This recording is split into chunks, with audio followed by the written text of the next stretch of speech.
지난번 배상명령제도 조금 나왔었죠. 그러니까 지금 그 자기한테 피해를 끼친 사람이 형사적으로 재판을 받고 있는 그런 상황에 있어서 별도로 그 손해배상이라든지 자기가 피해받은 금액을 별도로 민사소송으로 내지 않고 그 형사재판하고 있는 와중에 배상명령을 신청하는 것이다.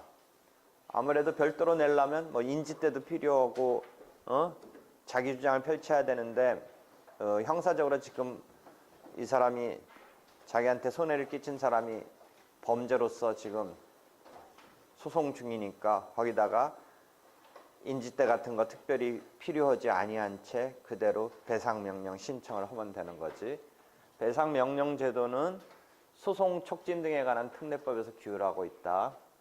그래서 소송 촉진 등에 관한 특례법을 보면 조문이 나와요.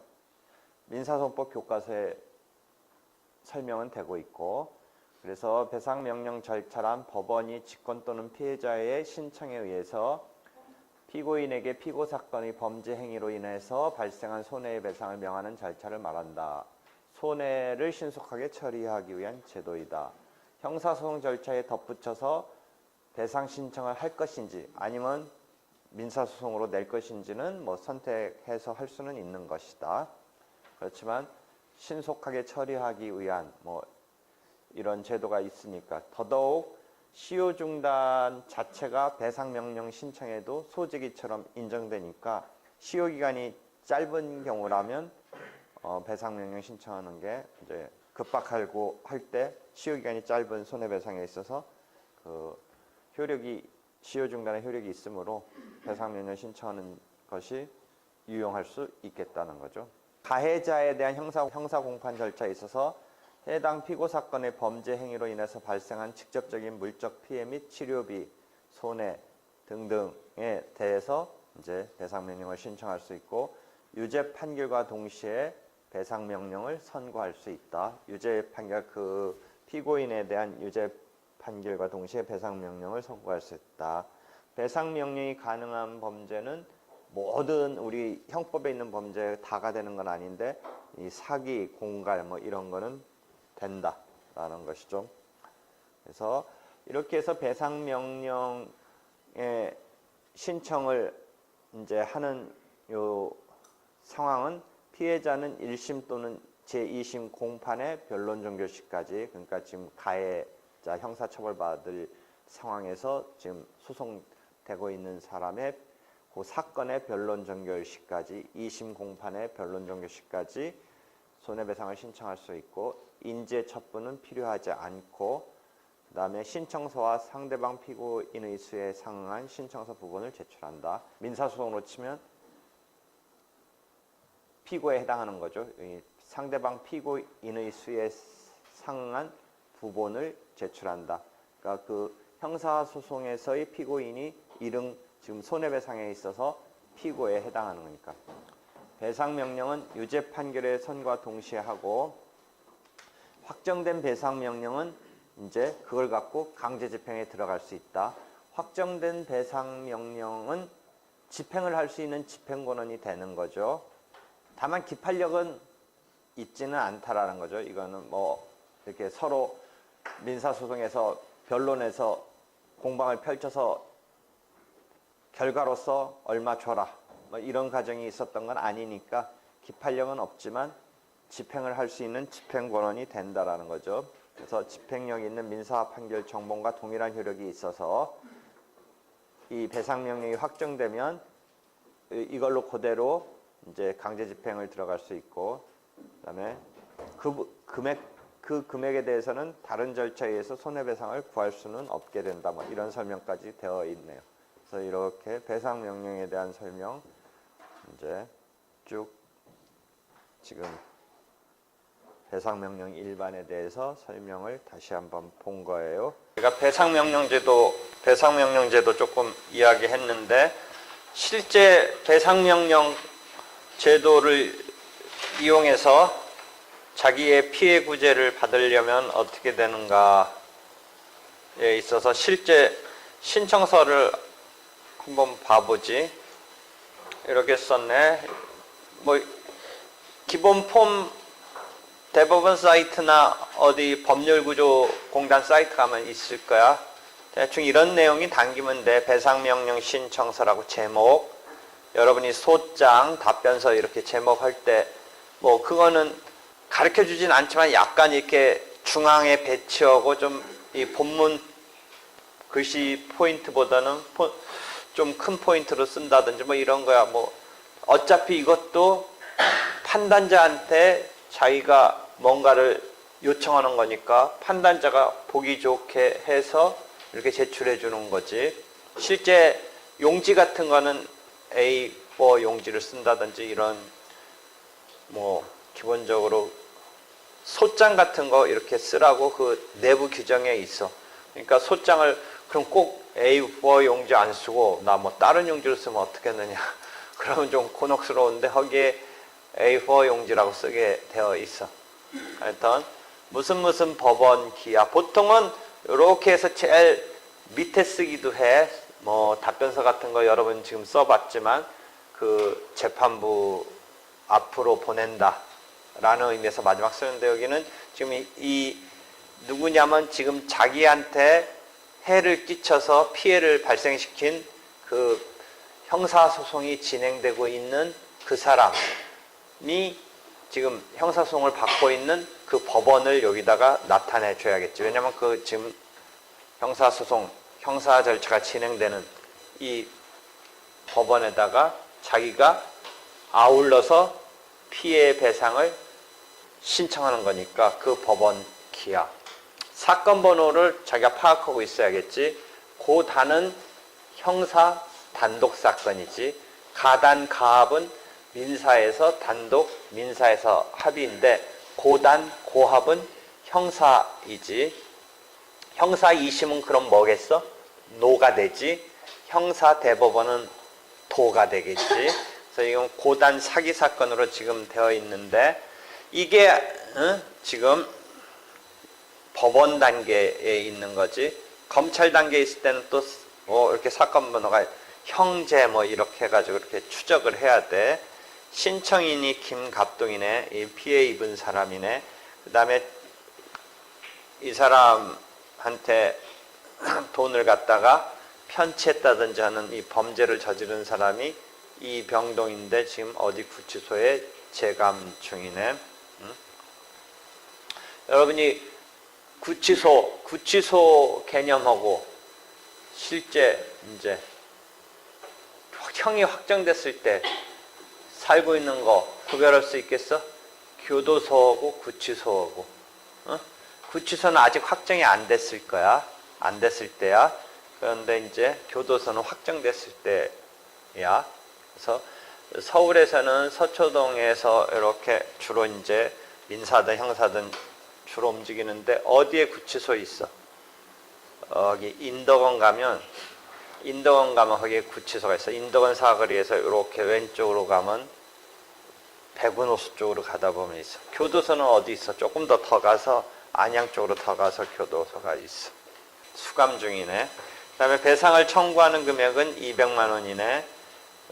피고인이 언제 신청인을 속여서 대여금으로 200만 원을 빌려 달라고 했는데 그게 변제의 의사나 변제의 능력이 없었던 것으로 돼서 이 사람은 지금 사기로 걸려 들어간 거지. 그래서 피해금 200만 원에 대해서 배상을 구하여 이 신청을 합니다 하고서 이렇게 되었네.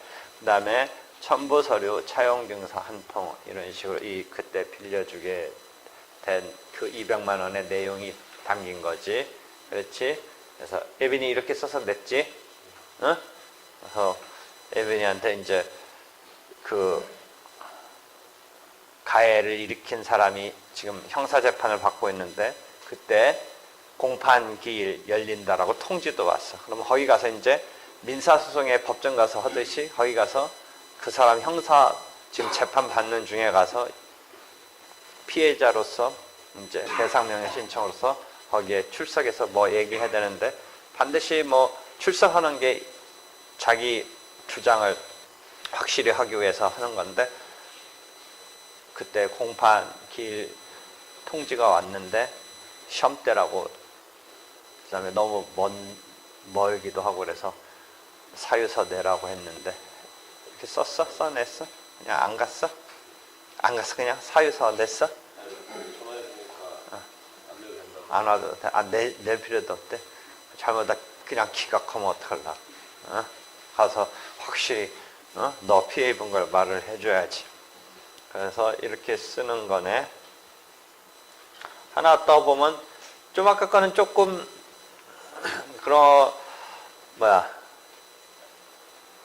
그냥 내용만 담았다고 보면 이 경우는 조금 더 이렇게 체제를 갖춘 것 같네. 그치?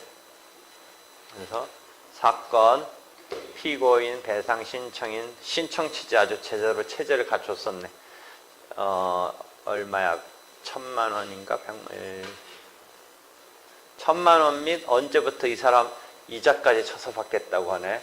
불법행위 이제 있었던 날, 언제야? 2000년 언제 이 불법행위 저지른 날, 사기 친 날부터 20% 이자 제대로 달라고 이 사람은 해서 신청했네. 뺏긴 돈 딱 그거 말고 이자까지 쳐서 제대로 신청하네.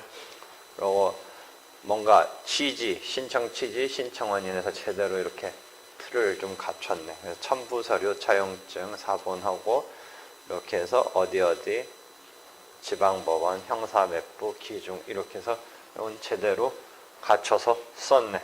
그래서 이렇게 배상명령 신청을 하면 된다라는 거죠. 그래서 이해됐죠? 실제 배상명령이 내려진 거를 내가 한번 최근에 봤더니 판결문인데 사기 사건의 2013 고단, 우리가 민사사건은 가단, 가합인데 형사사건은 고라는 사건 번호가 붙어요. 그러니까 고단, 형사사건에서 단독사건으로 고단 이런 사건에 사기 사건에 지금 피해자들이 몇 명 배상명령 신청을 했네요. 그러니까 이 사건 번호가 초기라는 사건 번호가 붙네요. 그러니까 예빈이가 신청한 것도 아마 이런 사건 번호가 거기 붙어서 이제 나중에 이렇게 될 거예요. 피고인 A 검사가 지금 기소한 검사가 있고 이제 공판에서 이제 민사소송을 치면 형사법정을 생각해 본다면 왼쪽에 검사가 있는 거고 오른쪽에 피고인이 있는 거죠. 민사사건은 왼쪽이 원고고 오른쪽이 법 쪽을 보면 법대를 보면 오른쪽이 피고죠. 근데 형사사건은 왼쪽이 바라보면 법대를 바라보면 왼쪽이 원고에 해당하는 검사가 있는 거고 오른쪽이 피고에 해당하는 피고인이 있는 거죠. 그래서 애초에 기소한 검사와 지금 법정에서 공판을 유지하고 진행하는 검사가 이름이 나와 있네요. 그다음에 변호사는 이 국선 변호사가 있네요. 국선이니까 일정한 범죄에서는 형사사건에서는 변호사 없이 재판할 수 없으니까 국선 변호사를 붙여주는 국선 변호사 붙여서 일정한 범죄에서는 하는데 형사소송 배우면서 국선 변호 붙어야 되는 게 어떤 경우였었어요? 형사소송 배울 때. 미성년자, 70세 이상 고령자, 농아자, 심신 좀 부족한 자, 그 다음에 어떤 일정한 범죄 징역형, 어느 정도 징역형 이상, 단기 3년 이상의 징역 이런 정도는 국선 변호가 지금 붙는 거죠.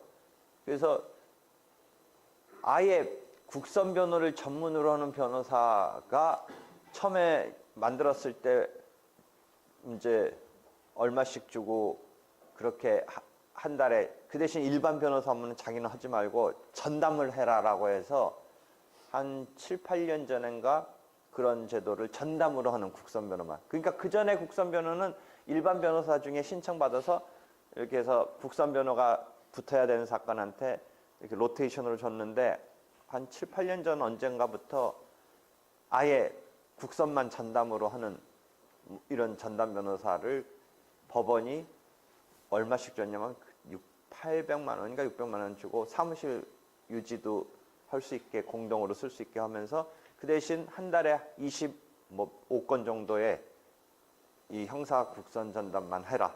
개인적인 뭐 이 의인 받아서 하는 건 안 된다. 뭐 이런 식으로 했는데 그게 인기가 생각외로 경쟁률이 많아져서 막 지금 몇십 대 몇백이라고 하고 드디어 무슨 나는 한 번도 드라마 본 적이 없는데 무슨 드라마까지 지금 히트를 친 거죠. 그죠? 이보영? 그래가지고 갑자기 뭐 이렇게 관심을 받게 된 드라마고 드라마가 잘 만들었다라고 하더라고요. 그죠? 그래서 그게 나오는데 요 국선 이분은 국선 전담 변호사일지 아니면 지금 국선 변호로서 일반 변호사가 이 사건을 국선 변호로 하는 건지까지는 모르겠는데 만약 국선 전담이면 이게 국선 전담이라고 나오는지 난 그것까지는 모르겠는데 하여튼 지금 이 변호사가 국선 변호사가 붙어 있네요.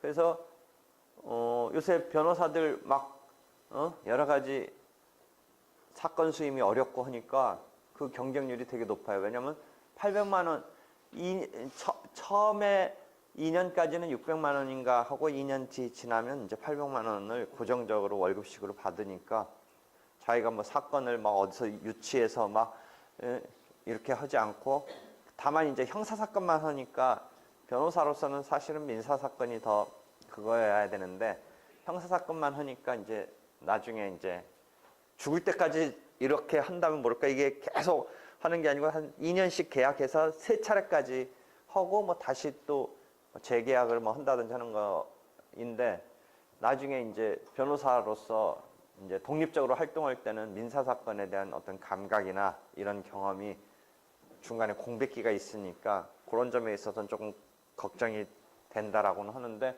일단 이거 하는 동안은 고정적으로 사건이 형사 사건으로서 지금 법원에 의해서 지금 주어지는 거고 월급조로 800만 원을 받으니까 다만 이제 그 형사법정의 특정 재판부의 이 변호사로서 역할을 하니까 본래 변호사라는 것은 지금 이 피고인의 변호사잖아. 피고인의 변호사니까 검사와 대응하고 물론 판사는 중립자지만 검사와 대응해서 막 시시콜콜하게 막 이 피고인을 위해서 따져줘야 되는데 법정이 자기를 이제 일종의 고용한 거가 되고 법원이 그 다음에 나중에 다시 재임용하고 막 이런 관계가 있으니까 법원이 의도한 흐름에 막 거역하면서 막 이게 안 된다는 거야.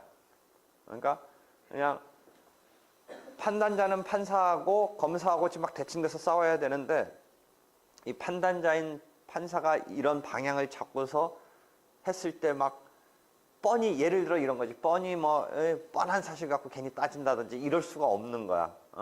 그래가지고 아무래도 이게 피고인을 위한 변호사의 변론을 해줘야 되는데 변호를 해줘야 되는데 그 재판부에 예속돼 있다 내지는 종속돼 있다라는 그런 점이 혹시 문제 아니냐 뭐 그런 이야기가 나오고 있어.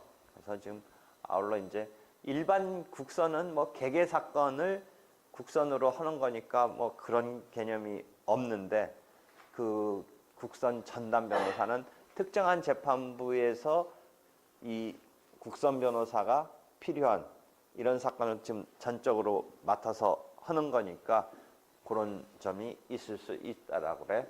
그래서 배상 신청인이 지금 아까 8명. 이 사건이 8개일 거야. 봐봐. 191, 193, 194 뭐 이렇게 해서 8개네.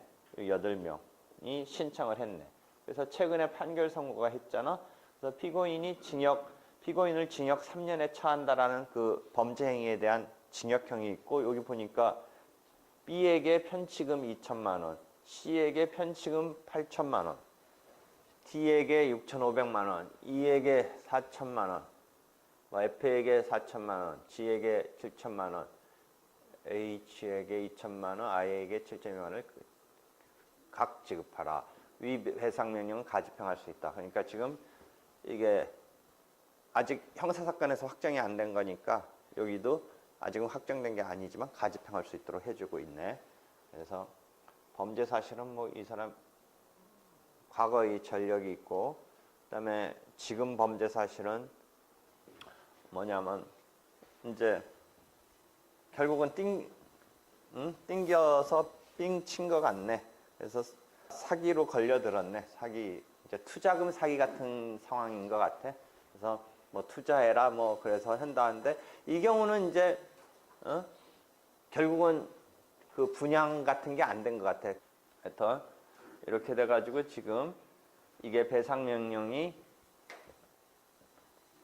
신청된 것에 따라서 배상 명령이 내려진 이런 지금 실제 판결문을, 형사 판결문을 우리가 지금 봤네. 이해되겠죠?